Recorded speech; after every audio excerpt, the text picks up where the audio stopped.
Mean राशि वालों, शनिदेव की साढ़े साती तो चल ही रही थी आपकी, जो कि तीसरे चरण में पहुंच चुकी है। परंतु कुछ ऐसा है जो कि 17 जुलाई से लेकर 27 नवंबर तक आपको या तो तकलीफ़ें बढ़ाएगा या सुख देगा। होने क्या वाला है और क्या चीज़ इसको निर्धारित करेगी? शनिदेव हो रहे हैं वक्री। अब सुख देंगे और तकलीफ़ देंगे, ये उस पर निर्भर करेगा कि आप इनके अनुकूल चलते हैं या फिर इनके प्रतिकूल। अब हो क्या रहा है, एक एक चीज़ को हम जानेंगे और अगले 6 महीनों में कैसा रहेगा आपके जीवन पर इसका प्रभाव, वो भी हम एक एक करके हर चीज़ के ऊपर निगाह रखेंगे। शनिदेव आपकी चंद्र कुंडली में लग्न भाव में है, मतलब प्रथम भाव में। जब भी प्रथम भाव में आते हैं तो ऐसे इंसान को जिद करने पर मजबूर कर देते हैं। मतलब ये इंसान किसी दूसरे की नहीं मानेगा, किसी दूसरे के कहने पर अपनी चीज़ों में बदलाव नहीं करेगा। थोड़ा चिड़चिड़ा हो जाना, बूढ़ों की तरह व्यवहार करना और थोड़ा सा मतलब अपनी ही विचार को बहुत ज़्यादा महत्व देना, यहाँ पर इनको देखा जाता है। इनके पास सिर्फ बातें हो जाती हैं, इनके कर्म जो होते हैं वहाँ पर कमी आ जाती है। आलस्य ज़्यादा होता है, चीज़ों को भगवान भरोसे ज़्यादा छोड़ने लगते हैं। अब इस तरीके से अगर कोई पर्सन ज़िंदगी जीना चाह रहा है तो वहाँ पर शनिदेव उसको तकलीफ़ भी देते हैं। शनिदेव इसी के लिए ही मजबूर करेंगे और उसके कारण ही तकलीफ़ें देंगे। शनिदेव जब भी लग्न भाव में आते हैं तो ऐसे इंसान को चाहिए कि वो थोड़ा सा पंक्चुअलिटी लाए अपनी लाइफ में। जो कार्य जिस समय पर होना है उस समय पर किया जाए। बहुत ज़्यादा जल्दबाजी, बहुत ज़्यादा ओवर एक्साइटमेंट यहाँ पर दिक्कत देती है। जहाँ पर भी आप बहुत ज़्यादा एक्साइटमेंट दिखाएंगे वही कार्य आपका अटकता हुआ दिखाई देगा, वहीं आपके ज़्यादा एफर्ट्स लगेंगे। परंतु जब आप थोड़ा सा मॉडेस्ट बिहेवियर में आ जाते हैं, मतलब आपको ज़्यादा फ़र्क नहीं पड़ता है, तो आपको ऐसे में बहुत ज़्यादा तकलीफ़ें भी नहीं होती हैं, बहुत ज़्यादा काम भी नहीं अटकते हैं। शनिदेव की तीसरी दृष्टि जो है वो आपके थर्ड हाउस के ऊपर है। मतलब आपके यहाँ पर बहुत ही ट्रैवल होना, फालतू के मतलब आप जा रहे हो पर काम नहीं बन रहा है, तो इस तरीके के ट्रैवल्स आपके बहुत ज़्यादा देखे जाते हैं। इसका उपाय भी मैं अंत तक जाता और बताऊंगा, क्योंकि आपके तीसरे चरण में है शनिदेव की साढ़े साथी, तो ज़्यादा असर जो है इसका रहेगा आपके ऊपर। इसके साथ साथ शनिदेव जब भी लग्न भाव में आते हैं तो हड्डियों से जुड़ी हुई दिक्कतें देते हैं। अब यहाँ से सप्तम भाव पर और दशम भाव पर भी दृष्टि जा रही है। सप्तम भाव जहाँ पर बुध जो है वो बन रहे हैं स्वामी और बुध बैठे हैं आपके पंचम भाव में।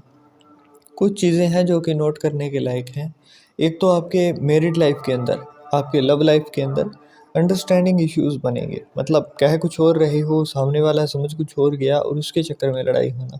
बहुत ज़्यादा टाइम ना देना लव लाइफ के अंदर, रूखा सूखा सा आ जाना, मतलब उतना ज़्यादा वो प्रेम प्यार रहता नहीं है।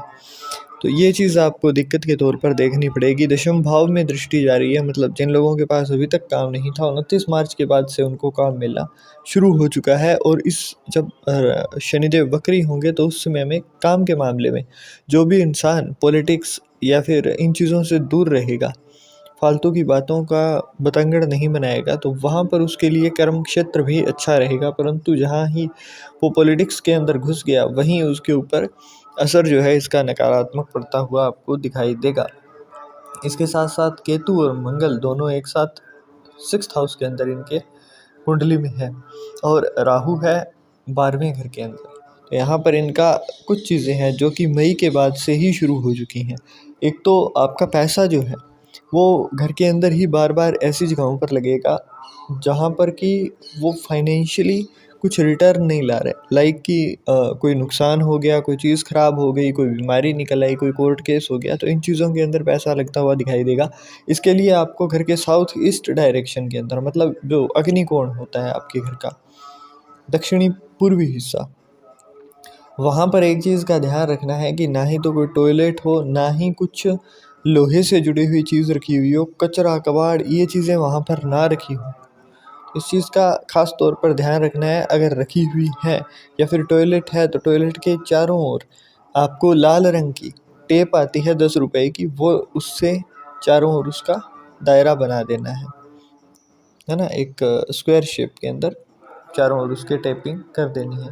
इसके साथ साथ केतु और मंगल दोनों ही एक साथ है 6th हाउस के अंदर, और ये जो मंगल है वो 28 जुलाई तक यहीं है 6ठे भाव में ही। 28 जुलाई तक आपको कोई भी यात्रा हो तो उसके अंदर पूरी सावधानियां बरतनी होंगी। अगर नहीं बरतते हैं तो कोई छुपा हुआ दुश्मन उस काल के अंदर आपको किसी ना किसी तरीके से नुकसान पहुंचाता हुआ दिखाई देगा। तो इसलिए आपको पूरी तरह से सावधानियां बरतनी है। आप कहाँ जा रहे हो, क्या कर रहे हो, इस चीज़ में गोपनीयता जितनी ज़्यादा रखेंगे उतना ही ज़्यादा अच्छा है। इसके अलावा यहाँ पर अगर कुंडली को देखा जाए तो सूर्य और गुरुदेव देवगुरु बृहस्पति जो है वो यहाँ पर 4th हाउस के अंदर विराजमान है। मतलब आपका जब भी देवगुरु बृहस्पति चौथे घर के अंदर आते हैं और सूर्य, दोनों ही बहुत अच्छे रिजल्ट, दोनों ही बहुत अच्छे परिणाम यहाँ पर देते हुए दिखाई देते हैं। दूसरी चीज़ जो है वो यहाँ पर सूर्य अपने ही मित्र ग्रह बुध की राशि के अंदर विराजमान है। तो यहाँ और बुध भी पंचम भाव में है। मतलब यहाँ पर आपका सुख समृद्धि उतना ही बढ़ता जाएगा जितना आप खुद को समय देंगे, जितना आप खुद के ऊपर इन्वेस्ट करते जाएंगे, खुद के हिसाब से अलग अलग चीज़ों को सीखने में समय लगाएंगे।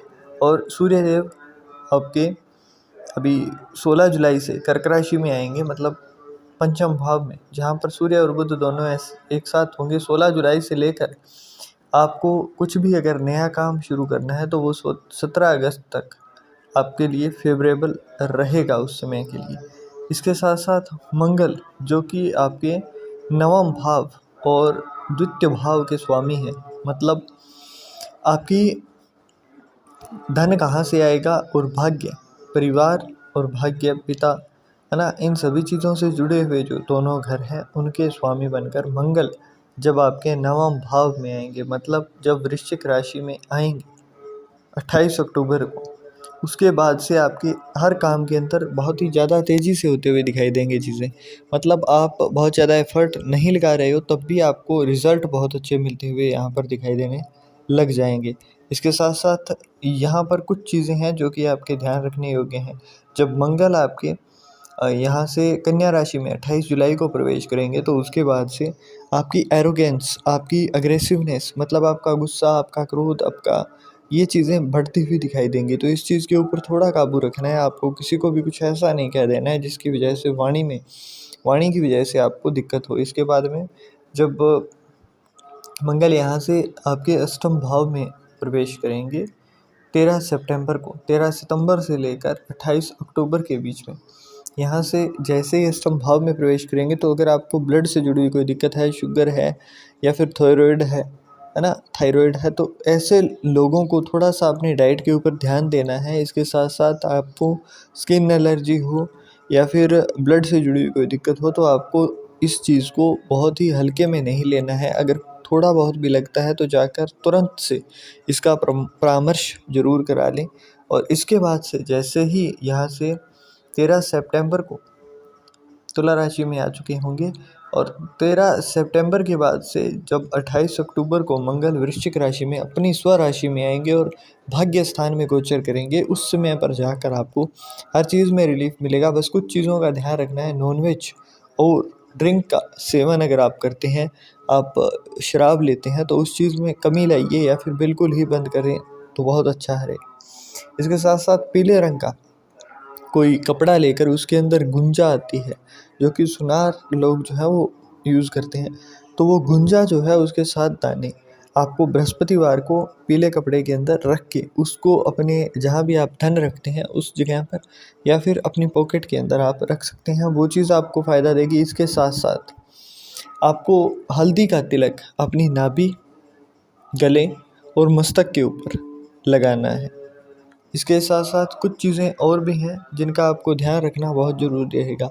एक तो अगर आपकी कुंडली के अंदर राहु अष्टम भाव, द्वितीय भाव या फिर द्वादश भाव, मतलब 12वें, दूसरे या फिर 8वें घर के अंदर है, तो आपको चांदी का एक चौकोर टुकड़ा या फिर 60 ग्राम का हाथी, जो भी आपसे हो सके वो चीज़ ला कर आपने, अगर चांदी का चौकोर टुकड़ा 10 ग्राम का अफोर्ड कर सकते हैं तो वो गले में धारण करिए।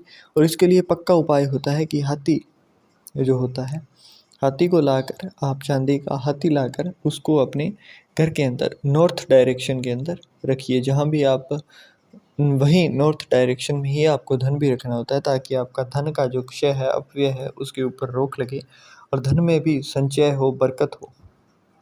आशा करते हैं आपको ये सारा का सारा विवरण से जो हमने बताया है वो अच्छा लगा होगा, और अगर अच्छा लगा है तो चैनल को सब्सक्राइब करना बिल्कुल ना भूलिए। और जो भी चीज़ें बताई हैं वो चीज़ आपको एक एक करके हर चीज़ पर पूरी ध्यान से ही सुनी गई होगी, और उसके ऊपर आप जो है अमल भी करेंगे।